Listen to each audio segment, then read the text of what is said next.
9 March সকাল অনুমান 6:10 সময়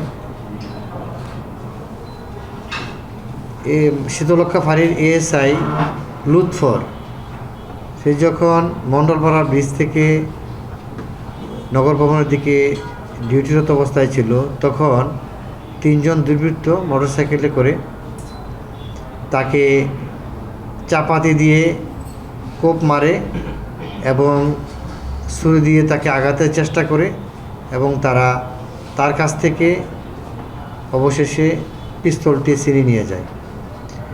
এরই পরিপ্রেক্ষিতে আমরা ঘটনাস্থলে যাই এবং সেখানে জেলা পুলিশের সকল অফিসার আমরা সারাদিন, এবং সকল অফিসার বলতে এখানে থানা পুলিশ অফিসার, আমাদের এ সকল অফিসার এবং ডিবি টিম সহ সারাদিন ধরে অভিযান চালায় এবং রাত ভোর ধরে অভিযান চালায়।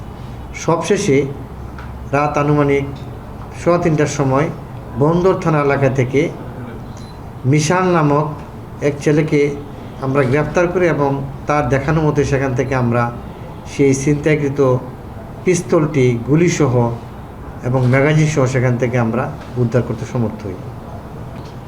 তার সাথে এখানে আমরা তাকে যখন আমরা অ্যারেস্ট করি, সেখানে আমরা সেই ছিনতাই করার সময় যে চাপাতি এবং চাকু ছিল, বাত ব্যথা, প্যারালাইসিস কিংবা আর্থ্রাইটিস, আধুনিক ফিজিওথেরাপি ও পুনর্বাসন চিকিৎসায় নির্ভরযোগ্য নাম ডিপিআরসি, এবং আরও অন্যান্য যে তার ব্যবহৃত অস্ত্র ছিল সেগুলো আমরা জব্দ করতে সমর্থ হই।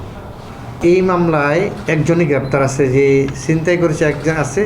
আমরা যেহেতু আমরা আরও বিভিন্ন জায়গায় অভিযান করেছি, সেখানে আমরা সন্দিগ্ধ, সেখানে আরও কিছু চাপাতি পেয়েছি, সেখানে আরও 2 জন আছে, সেটা আমরা আলাদা মামলা হয়েছে তাদের বিরুদ্ধে। তবে আমরা যেটা আমাদের দস্যুতা হয়েছে, যে পিস্তলটি নিয়ে গেছে, ওই ঘটনায় 3 জনের মধ্যে আমরা একজনকে অ্যারেস্ট করেছি, আর বাকি 2 জনকে আমরা আমরা অভিযান অবশ্যই চলছে এখন।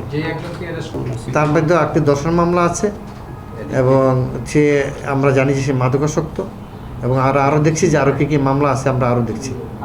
সেটা আমরা পরে আমরা ইয়ে করবো। চাষির হয়েছে না, এটা চাষির হয়েছে মামলাটা।